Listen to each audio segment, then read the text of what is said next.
बहुत ही सौभाग्य का समय है कि प्रभु की असीम दया दृष्टि से हम सभी लोगों को ये सत्संग का परम पावन अवसर मिला है। जब बहुत बड़े भाग्य होते हैं तभी सत्संग मिलता है और तभी सत्संग की बातें समझ में आती, जल्दी समझ में आती नहीं। और जब तक सत्संग की बातें समझ में नहीं आएंगी तब तक हमारा कल्याण होने वाला नहीं, क्योंकि इस दुनिया में हम सभी लोग आते हैं और जाते हैं। एक दिन आए हैं और एक दिन सभी लोग चले जाएंगे।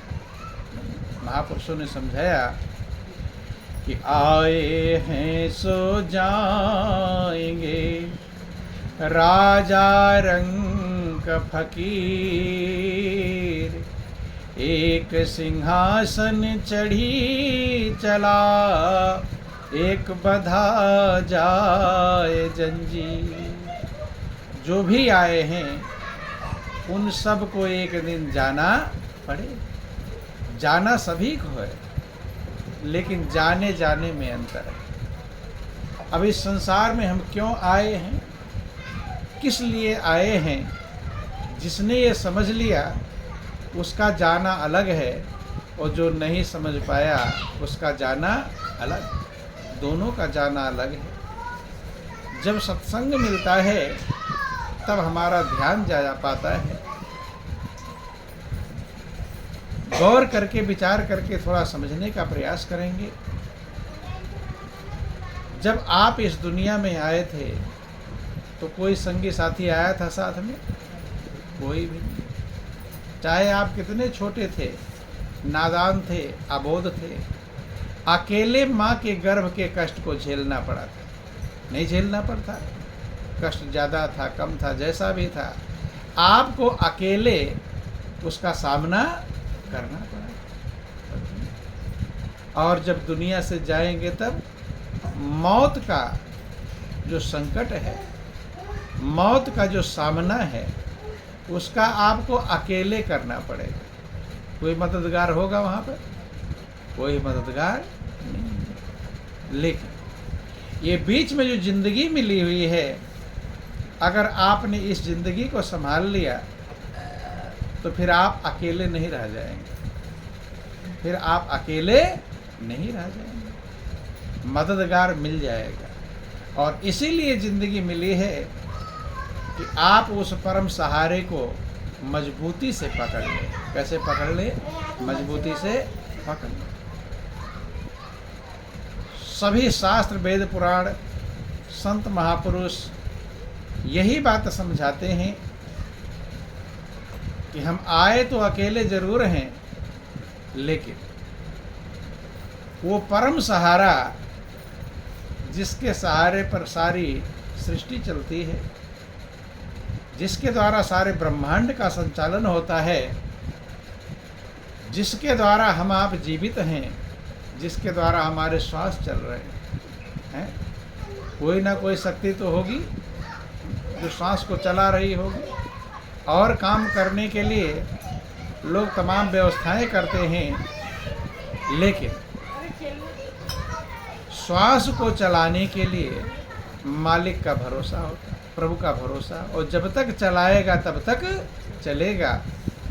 और यही प्रभु की सबसे बड़ी कृपा है कि हमारे श्वास संचालित हो रहे हैं, श्वास चल रहे हैं, तभी हम आप लोग यहाँ पर बैठे हैं, तभी सत्संग का श्रवण मनन कर रहे हैं। श्वास चलना रुक जाएगा फिर सारे काम रुक जाएंगे।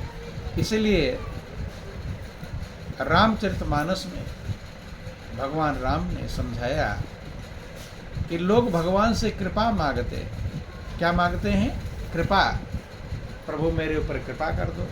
पूजा पाठ भी करते, तमाम सारी चीज़ें मांग लेते हैं। लेकिन अगर सही कृपा आपको समझ में आ जाए तो सबसे बड़ी जो कृपा है भगवान की, वो आपको मिली हुई है। क्या है? वो आपको मिली। रामायण में लिखा गया, भगवान राम समझाते हैं कि नर्तन भववारिधि कहूँ बेरो, सन्मुख मरुत अनुग्रह मेरो। कि मनुष्य का जीवन भव सागर पार जाने के लिए बेड़ा है। क्या है? बेड़ा, नौका है, जहाज है। नर्तन भववारिधि कहूँ बेरो, सन्मुख मरुत अनुग्रह मेरो। और मेरी जो कृपा है वो क्या है? मरुत का मतलब पवन होता है, हवा। आपके अंदर जो पवन चल रहा है, आपके अंदर जो श्वास चल रहे हैं, ये सबसे बड़ी कृपा है। क्या है ये सबसे बड़ी कृपा? आपको कोई कहे कि तुम्हारे श्वास बंद कर दूंगा, लो 2-4 लाख ले लो, तो तैयार होंगे? फिर तैयार होने वाले नहीं हैं। वो कृपा कम कीमती है और ये कृपा सबसे कीमती कि मेरे श्वास चलें, तभी आप कुछ कर सकते हैं। तो इसलिए महापुरुष कहते हैं सन्मुख मरुत अनुग्रह मेरो। मेरी जो अनुग्रह है, मेरी सबसे बड़ी कृपा है जो आपके पवन चल रहे हैं, श्वास चल रहे हैं। और संतों ने समझाया कि बंगला भला बना दरवेश, जिसमें नारायण परवेश। आपका जो मनुष्य का शरीर है, इसको बंगला कहकर पुकारा कि बंगला भला बना दरवेश, जिसमें नारायण परवेश। इस बंगले में 10 दरवाजे और बीच पवन का खंभा। आपके शरीर में 10 दरवाजे, बीच पवन का खंभा है। जो श्वास चल रहा है वो खंभे की तरह आपके शरीर रूपी बंगले को टिका रखा है। ऐसे बिल्डिंग पिलर पर खड़ी होती है, ऐसे आपकी जिंदगी रूपी जो बिल्डिंग है, ये किस पर खड़ी है? श्वास पर खड़ी है। लेकिन ध्यान जाता है कि ये कीमती है, ये प्रभु ने कृपा किया है। किसी को बेटा नहीं मिला तो लोग रोते, अरे भगवान ने मुझे बेटा नहीं दिया। किसी को धन नहीं दिया, किसी को, अरे सबसे बड़ी जो कृपा थी आपके श्वास का आना और जाना, ये आपको मिली है। जब तक आपके श्वास चल रहे हैं, आप उस मंजिल को प्राप्त कर सकते हैं जिसके लिए मनुष्य की जिंदगी मिली है। हाँ, श्वास रुक जाएगा फिर कुछ नहीं कर पाएंगे। इसलिए ये कृपा जब तक बरस रही है, तब तक इस कृपा का हमें आनंद लेना चाहिए, एहसास करना चाहिए। लेकिन इस कृपा को लोग एहसास कर पाते नहीं। हाँ, श्वास कितना कीमती है। जब कोरोना का समय आया था तब लोगों को पता चला था, थोड़ा अनुभव हुआ था, नहीं अनुभव हुआ था, हैं? ऑक्सीजन सिलेंडर कितने महंगे बिक रहे थे, तो 10,000 20 लाखों की बिक रहे थे, क्योंकि प्राण पर आ गया है। अब रुपए पैसे सबकी कीमत खत्म हो गई है, कैसे जान बचेगा बंधु। हाँ, लेकिन पहले अगर समझ लें, संत समझाते हैं कि आपका एक एक श्वास जो प्रभु दे रहे हैं, ये हीरा मोती से ज़्यादा कीमती है। कि तेरा एक एक श्वास हीरा मोती, तेरा एक एक श्वास हीरा मोती, ये लुटाने के काबिल नहीं है, ये लुटाने के काबिल नहीं है। ऐसा सुंदर ये नर्तन मिला है, ऐसा सुंदर ये नर्तन मिला है, यूं गंवाने के काबिल नहीं है, यूं गंवाने के काबिल नहीं है। हाँ, तेरा एक एक श्वास हीरा मोती, तेरा एक एक श्वास हीरा मोती, ये लुटाने के काबिल नहीं है, ये लुटाने के काबिल नहीं है। कहते हैं कि हीरा मोती के समान है, ये लुटाने के काबिल नहीं। लुटाने का मतलब समझना, जैसे आप बाजार जाते हो 10-20 हजार रुपये लेकर के, क्या लेने के लिए जाते हैं? कुछ सामान खरीदने के लिए जाते हैं। अगर वहाँ से आपने जिस सामान को लेने गए थे 10-20 हजार रुपया खर्च करके वो सामान आप ले आए, तब लुटा? तब लुटा नहीं। लेकिन आप ले गए थे जो सामान खरीदने के लिए, अब वो सामान खरीद नहीं पाए और पैसा भी खत्म हो गया, तब क्या कहेंगे कि मेरा पैसा लुट गया। बंद। कोई ला करके पैसा आपका निकाल ले जेब से, तो जो सामान लेने गए थे वो नहीं, लुट गया। संत समझाते हैं कि तेरा एक एक श्वास हीरा मोती, ये लुटाने के काबिल नहीं। तो कैसे आप समझो कि मेरा श्वास लुट रहा है कि नहीं लुट रहा है? कैसे समझ में आएगा? श्वास जिस लिए मिला था अगर वो काम आपने कर लिया तब तो लुटा नहीं, लेकिन अगर नहीं कर पाया तो लुट रहा है। क्या कर रहा है? लुट रहा है। किस लिए मिला है? जिसने ये श्वास दिया है, ध्यान से समझना, जिसने ये श्वास दिया है, जो ये श्वास चला रहा है, अगर उस श्वास में उसकी याद आपने कर लिया, उसका सुमिरन कर लिया, तो समझ लो कि श्वास की कीमत आपको मिल गई। और अगर सुमिरन नहीं किया तो श्वास लुट गया। क्या हो गया? जो चाहिए था वो लुट गया। बंद। ध्यान देना। इसलिए कहते हैं, इसलिए संत महापुरुष कहते हैं कि कहता हूँ कह जात हूँ, कहे बजाऊं ढोल, श्वासा खाली जात है, 3 लोक का मोल। एक जो श्वास आपका जा रहा है वो 3 लोक के मूल्य से बढ़कर, 3 लोक का कीमत देने के बाद भी आपके श्वास मिलने वाले। अभी आपके मृत्यु का समय आ जाए, भगवान से कहो कि हे प्रभु, मैं अपना पूरा घर मकान दुकान जमीन जायदाद कार कोठी बिल्डिंग इमारत बैंक बैलेंस सब दे रहा हूँ, मुझे एक श्वास और दे दो। कितना श्वास? तो मिलेगा। और श्वास कम कीमती कि ज़्यादा? लेकिन इसकी कीमत समझ में आती है। गंवा रहे हैं, कोई कहीं गंवा रहा, कोई कहीं गंवा, कोई शराब की बोतलों में गंवा रहा है, कोई जुए में, कोई भाम अफीम गांजा चरस में है, कोई लड़ाई झगड़ा में, कोई ईर्ष्या द्वेष में, कोई तेरा मेरी में, कोई धन दौलत बटोरने में, कोई मार काट में। इसे ही गंवाना कहते हैं, इसे ही लुटाना कहते हैं। किस लिए मिला था? जिसने ये श्वास दिया है उसकी याद करनी। कहता हूँ कहे जाता हूँ, कहे बजाऊं ढोल, और श्वासा खाली जाता है, 3 लोक का मोल। खाली क्यों? खाली कोई चीज़ अच्छी नहीं होती, अच्छी होती है खाली है? जैसे आप कहीं भी जाओ, पैसा कमाने गए हैं, वहाँ से खाली हाथ आ जाओ, कमा ना पाओ तो सही कहेंगे? अच्छा कहने वाले नहीं। ससुराल में लोग जाते, रिश्तेदारी में भी जाते हैं। मान लो ससुराल गए पहली बार और मिठाई का डिब्बा लेकर गए, इंदौर की जो सबसे बड़ी दुकान है, सबसे मशहूर दुकान है, उसका डिब्बा ले लिया हैं, पहली बार ससुराल गए हैं। लेकिन उस डब्बे में मिठाई नहीं है। क्या नहीं है? मिठाई। और ससुराल पहुंच गए, ससुराल वाले बहुत मगन हुए कि दामाद जी आए हैं पहली बार और बड़ा वाला मशहूर दुकान का मिठाई का डब्बा आया हुआ है, और पूरे मोहल्ले वालों को बुला लिया कि भाई आ जाओ हैं, सब लोग प्रसाद ले लो, दामाद जी पहली बार आए हैं। ध्यान देना। अब सब मोहल्ले वाले इकट्ठे हो गए।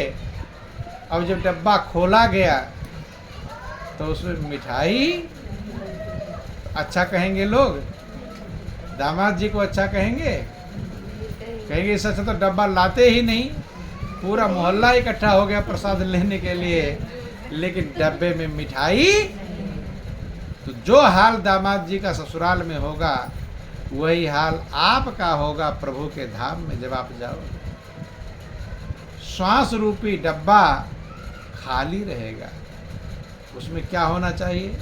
प्रभु के नाम की मिठाई होनी चाहिए। कौन सी मिठाई होनी चाहिए? भगवान के नाम की मिठाई अगर भर रहे हो, पैकिंग कर रहे हो, हर श्वास में पैकिंग करना है। किसकी पैकिंग करना है? प्रभु के नाम की मिठाई की पैकिंग करना है कि श्वास श्वास सुमिरन करो, वृथा श्वास ना खोए, ना जाने इस श्वास का आवन हो या न हो। प्रत्येक श्वास में प्रभु के नाम का सुमिरन करो। कोई श्वास बिना नाम के खाली मत खाली मत लुटाओ, यही लुटाना है। हर श्वास को अंतिम श्वास समझो कि हो सकता है मेरा यही अंतिम श्वास हो, इसीलिए मैं लाओ सुमिरन कर लूं। अगर सुमिरन करके शरीर को छोड़ोगे तो जीवन की मंजिल को प्राप्त कर लेंगे, जीवन का उद्धार कर लेंगे। और बिना सुमिरन के शरीर छोड़ेंगे, अंत मता सो गता, अंत में जैसी मति होगी वही गति प्राप्त होगी। भगवान कृष्ण भी गीता में कहते हैं, अर्जुन, गीता अध्याय 8 श्लोक 5 में समझाते हैं कि अंत काले चामामेव अस्मन् मुक्ता कलेवरम या प्रयाति सामद्भामाति न संशय। हे अर्जुन, अंतिम समय, मृत्यु की अंतिम घड़ी में जो मेरे नाम का सुमिरन करके अपने शरीर को छोड़ता है वो मुझे ही प्राप्त हो जाता है, इसमें कोई संदेह नहीं। यही बात रामायण में लिखा गया कि जाकर नाम मरत मुख आवा, अधमो मुक्त होए श्रुति गावा। मरते समय अगर आपके प्रभु का नाम का सुमिरन आपने कर लिया, अधम से अधम भी हैं, तो आप मुक्ति को प्राप्त कर लेंगे, उद्धार को प्राप्त कर लेंगे। बंधुओं, ध्यान दें। लेकिन अगर आपने सुमिरन नहीं किया, हर श्वास को अंतिम श्वास समझना चाहिए कि पता नहीं जो श्वास निकल कर जावे, क्या पता है वो आपके साथ लौटे कि बैठे बैठे लोग हार्ट अटैक हो जाता है। सोते अच्छे खासे सोए रहते हैं, देखते हैं अपना भी वही हाल हो सकता है। इसलिए हर समय सजग होना चाहिए। इसीलिए कहते हैं कि तेरा एक एक श्वास हरदम सुमिरन करते रहोगे तो कभी मौत आ जाए कोई फर्क पड़ता नहीं। कि चोलायन मोल तुझको मिला है, चोलायन मोल तुझको मिला है, जिसमें जीवन का फूल खिला है, चोलायन मोल तुझको मिला है, जिसमें जीवन का फूल खिला है, श्वासा गिन गिन के तुझको मिला है, श्वासा गिन गिन के तुझको मिला है, यूं गंवाने के काबिल नहीं है, यूं गंवाने के काबिल नहीं है, तेरा एक एक श्वास हीरा मोती, तेरा एक एक श्वास हीरा मोती, यूं लुटाने के काबिल नहीं है, यूं लुटाने के काबिल नहीं।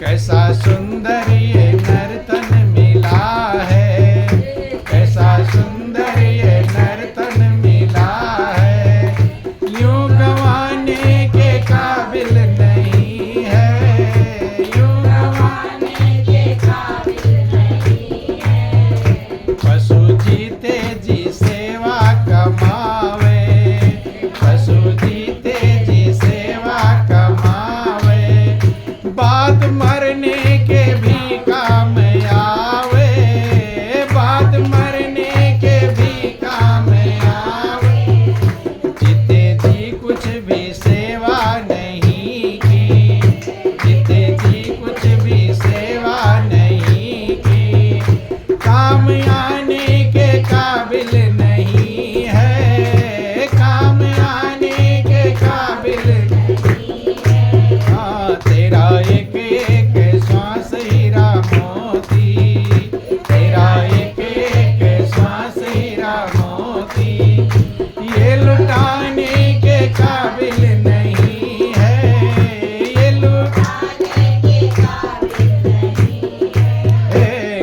सुंदर ये नर्तन मिला है, कैसा सुंदर ये नर्तन मिला है, यूं गंवाने के काबिल नहीं है, यूं गंवाने के काबिल नहीं है।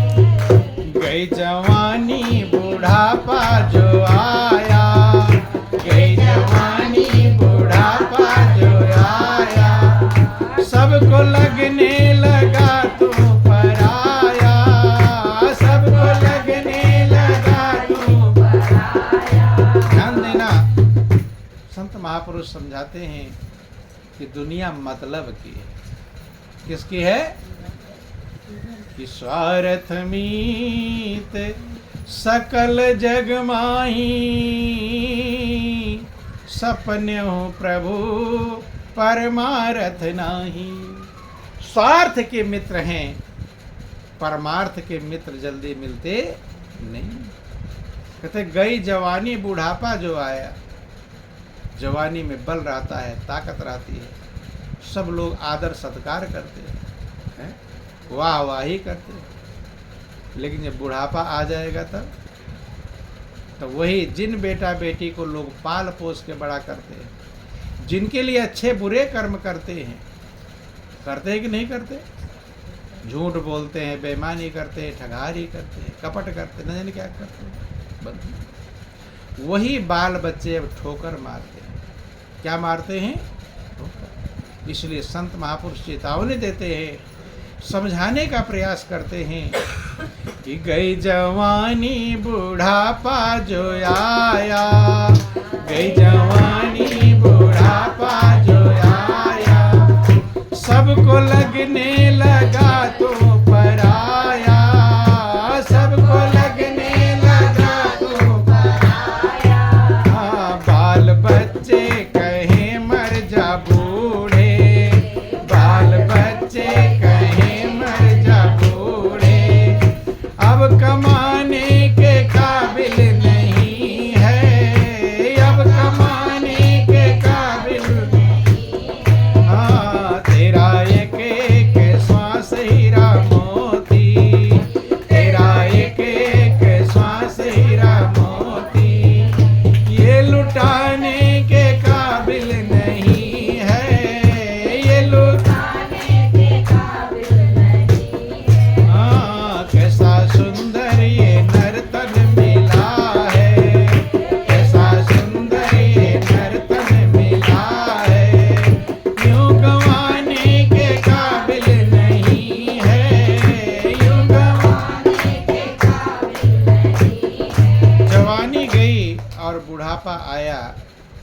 कि मनुष्य बेसहारे की तरह हो जाता है। बाल बच्चे वही फटकार लगाने लगते हैं। क्या करने लगते हैं? फटकार, उल्टा बोलने लगते हैं। एक बात कुछ पूछोगे तो फटकार लग जाएगी। डर, पहले तो पूछते हैं डर के मारे, डर से जल्दी पूछते नहीं, और पूछ भी अगर लिया तो 4 फटकार और सुनना पड़ता है। बता दे एक कहानी छोटी सी। एक बूढ़ा हो गया था पिता, और उसका बेटा। अब बेटे क्या कर रहे हैं पिता कुछ जान पाते नहीं, और पूछ लिए तो और समस्या। बेटा बाजार गया होगा, बाजार से थैले में कुछ सामान ला रहा होगा, और पिता वहीं बाहर मिल जाता है बैठने के लिए जगह। कहाँ बैठते हैं? बाहर एक कोने में पड़ जाते हैं बंधु। बेटा थैले में कुछ ला रहा है, पिता ने पूछ लिया कि बेटा क्या लाए हो? इतना ही ज़्यादा कुछ पूछा, कई फटकार सुनने को मिल गया, आप शब्द भी सुनने को मिल गए। पिता के आंखों में आंसू आ गए। कह रहा बेटा तुमसे क्या मतलब है? टर टर टर टर हाथ दरवाजे पर बैठकर करते रहते हो, चुपचाप बैठकर खाया नहीं जाता, नहीं समझे? जब फटकार लग गई तो पिता के आंखों में आंसू आ गए। पिता कहते हैं कि बेटा एक वो दिन था जब मुडेर पर कौवा बैठता था। क्या बैठता था? और बच्चा हर चीज़ को पूछता ही है। तुम छोटे बच्चे थे और जैसे आज तुम बलवान हो ऐसे मैं भी तुम्हारी तरह बलवान था और मेरे बराबर तुम बलवान नहीं हो। मैं जितना उस समय बलवान था, पहले के लोग ज़्यादा बलवान हुए थे, और तुम मुझसे पूछते थे कि ये क्या है, किसको? कौवा। मैं कहता था कौवा है। फिर पूछते, बच्चा तो 10 बार उसी बात को पूछता है, ये क्या है? कौवा है। ये क्या है? कौवा है। ये क्या है? कौवा है। सैकड़ों बार तुम पूछते थे, लेकिन मुझे बताने में शर्म नहीं लगती थी और खुशी मिलती थी कि मेरा बेटा बोल रहा है। छोटा बच्चा जब बोलता था, आप खुशी मिलती है कि नहीं मिलती? कैसा भी बोले खुशी मिलती है। मुझे खुशी मिलती थी कि मेरा बेटा बोल रहा है। लेकिन सैकड़ों बार तुम पूछते तो हर बार मैं प्रेम से जवाब देता था। मुझे कोई बेचैनी, कोई क्रोध, कोई कष्ट होता नहीं। और आज मैंने एक बार पूछ लिया कि बेटा तुम क्या लाए हो, तो सैकड़ों फटकार मुझे लगे। अर्थात कहने का अभिप्राय यह है कि पराये बन जाते हैं। क्या बन जाते हैं? पराये। कभी कभी तो 2 बेटे अगर किसी के हैं तो दोनों माँ बाप बट जाते हैं, माँ बाप को बांट देते हैं, अलग अलग बांट देते कि नहीं। एक बेटा माँ को रोटी खिलाएगा और एक बेटा पिता को रोटी खिलाएगा, बट जाते हैं। आप लोगों ने देखा होगा। और अगर आपस में लड़ाई झगड़ा है तो दोनों से मना करेगा, भाई दूसरे से बात नहीं करोगे। जो माता पिता ने तुमको पाल पोस के बड़ा किया, जिस माता पिता ने साथ साथ 7 फेरे फेरे थे, 7 कसम खाए थे साथ रहने के लिए, 7 वादे किए थे नहीं किए थे, हैं?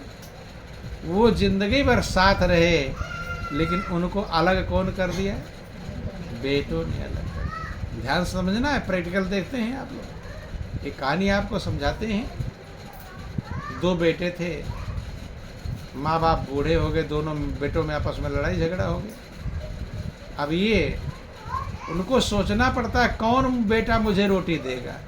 सोचना पड़ता है कि नहीं, इस बेटे के यहाँ रोटी मिलेगी, इस और रोटी के लिए तरस जाते हैं। कौन देगा, कौन फटकार से देगा, कौन थोड़ा इज्जत से दे देगा। इज्जत की रोटी किधर मिलेगी, उधर ही जाना। अब दोनों में, लड़कों में, दोनों बेटों में आपस में लड़ाई झगड़ा। वो कह रहे तुम खिलाओ, वो सोच रहा है, देखो ध्यान दो, वो सोचता है कि माँ बाप को ये खिलावे, वो सोचता है ये खिलावे। दोनों एक दूसरे पर, माँ बाप फुटबॉल के गेंद बच जाते हैं। फुटबॉल का गेंद कभी इधर कभी उधर। अब कुछ दिन वो खिलाया, कुछ दिन फिर भी झंझट। फिर उन लोगों ने कहा ऐसा करो, बांट लो, एक माँ को खिलावे और एक पिता को खिलावे। अब बंटवारा हो गया। अब बेचारे क्या करें, दुखी है, और रोटी तो खाना है, अब अपने कर नहीं सकते।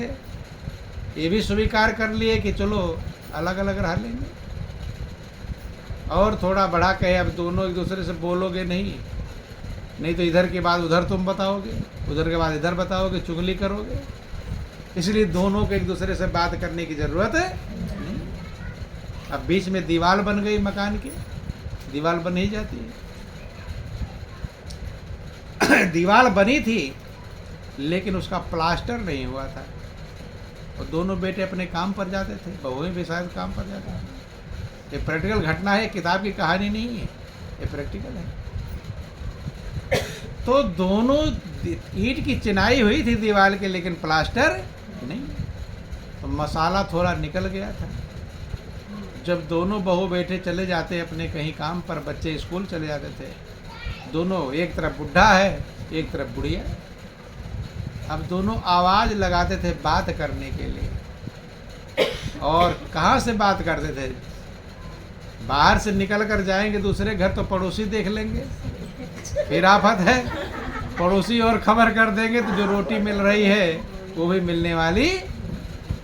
इसलिए अंदर ये जो मसाला था ना रेत का, उसको झाड़ लिया, एक सुराख सा हो गया।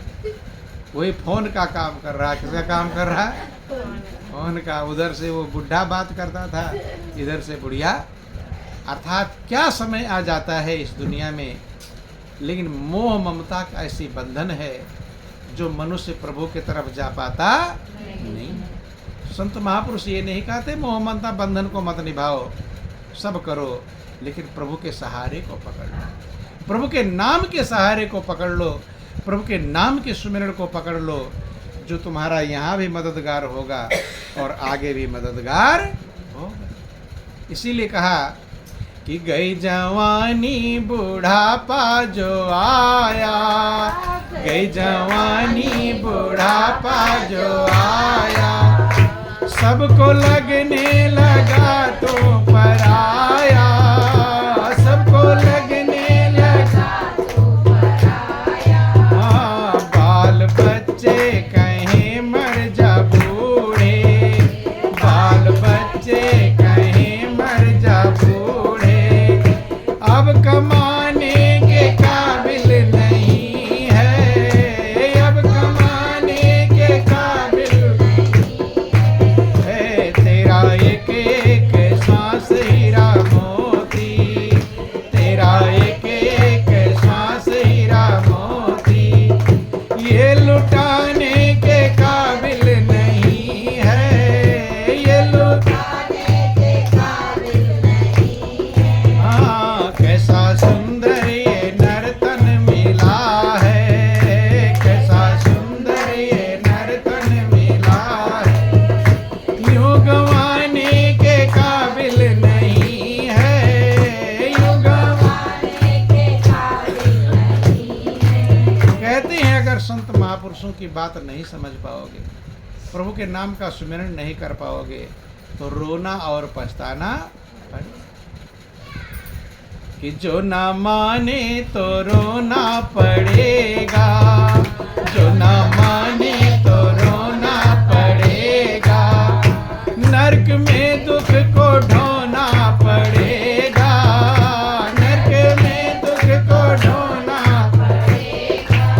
हाँ, ऐसा होगा बुरा हाल तेरा, ऐसा होगा बुरा हाल तेरा, जो बताने के काबिल नहीं है, जो बताने के काबिल नहीं है। हाँ, तेरा एक एक श्वास हीरा मोती, तेरा एक एक श्वास हीरा मोती, ये लुटाने के काबिल नहीं है, ये लुटाने के काबिल नहीं है। हाँ, कैसा अनमोल चोला मिला है, कैसा अनमोल चोला मिला है, यूं गंवाने के काबिल नहीं है, यूं गंवाने के काबिल नहीं है। तो महापुरुष कहते हैं कैसे संभालेंगे सुमिरन की विधि, सदगुरु के शरण में जाकर कैसे हम काम भी करते रहें और प्रभु के नाम का सुमिरन भी करते रहें। कुछ लोग सोचते हैं काम धंधा करें कि भगवान का भजन करें।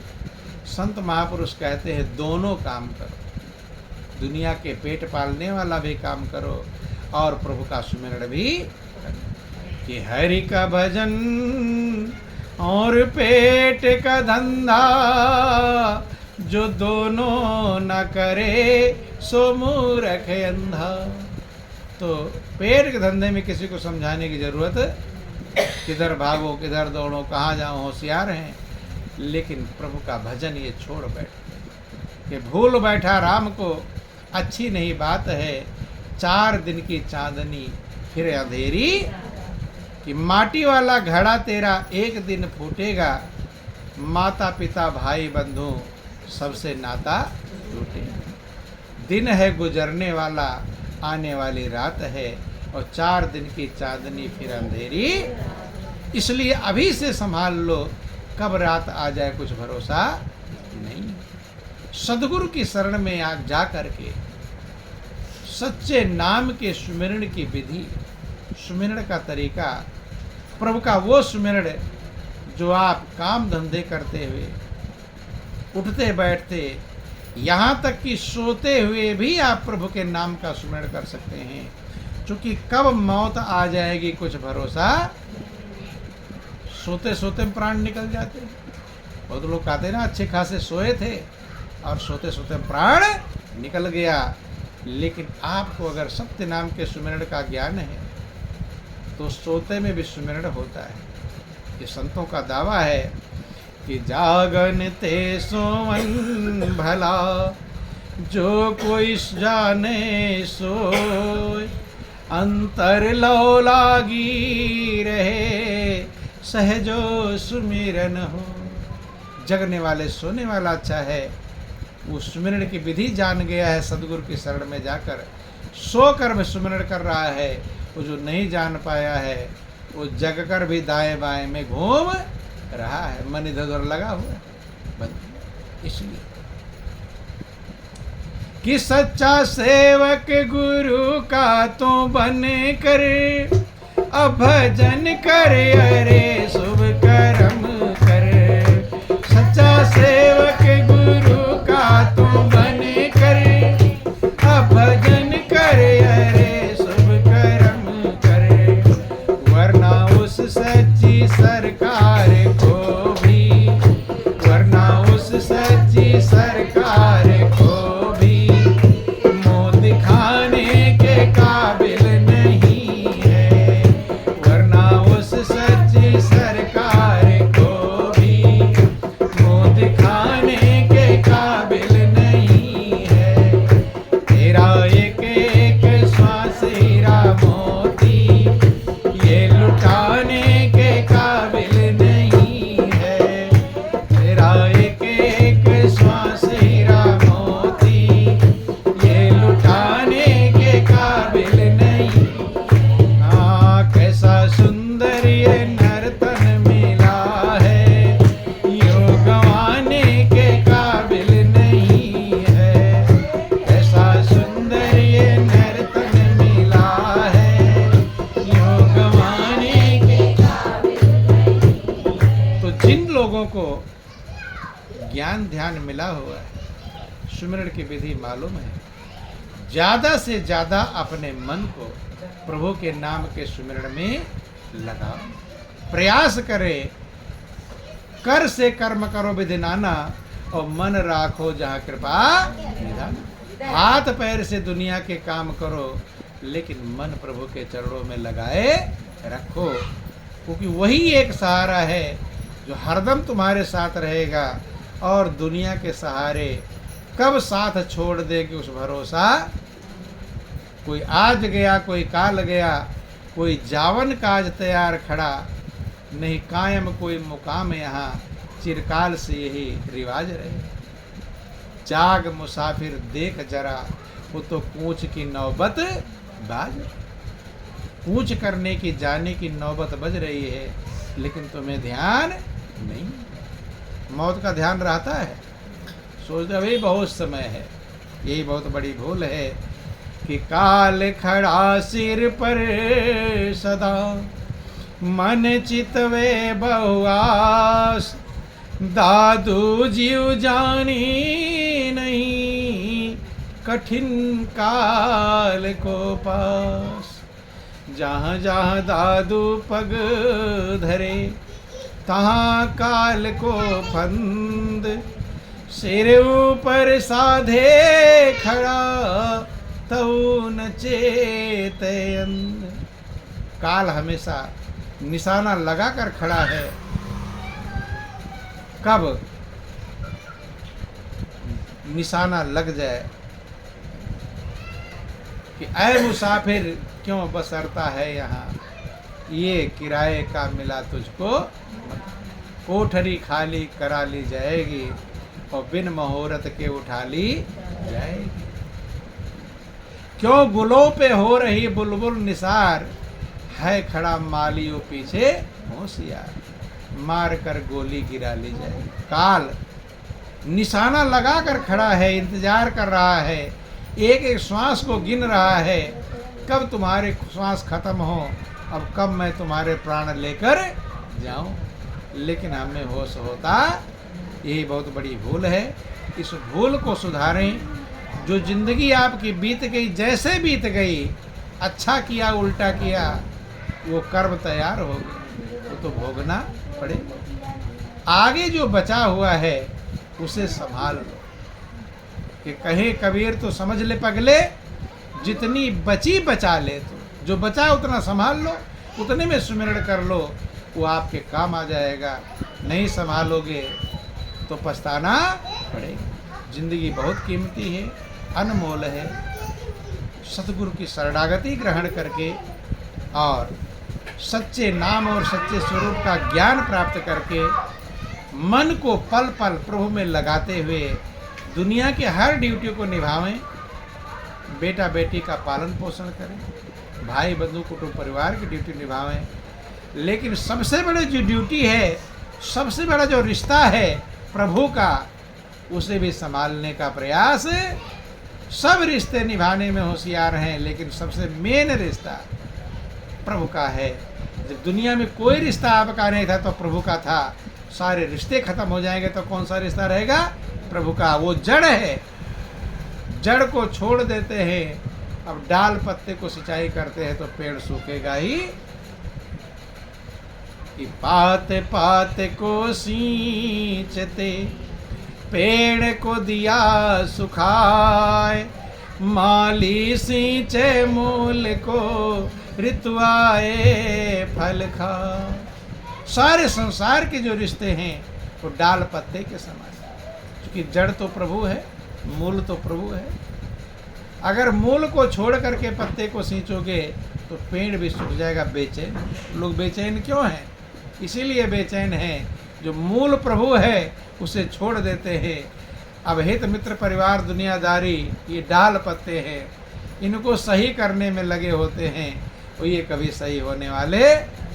लेकिन अगर जड़ की सिंचाई कर, जिसने मूल को संभाल लिया, इसने प्रभु को संभाल लिया, लोक सुखी पर लोक सुखी, लोक में भी सुखी हो जाता है, परलोक में भी सुखी हो जाता है। तो यही जीवन की कीमत है।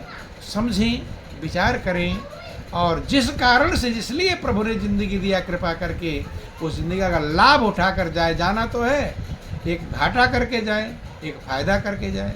घाटा करके जाने वाला टेंशन में, बेचैनी में रहेगा, और फायदे वाला आनंद मगन रहेगा।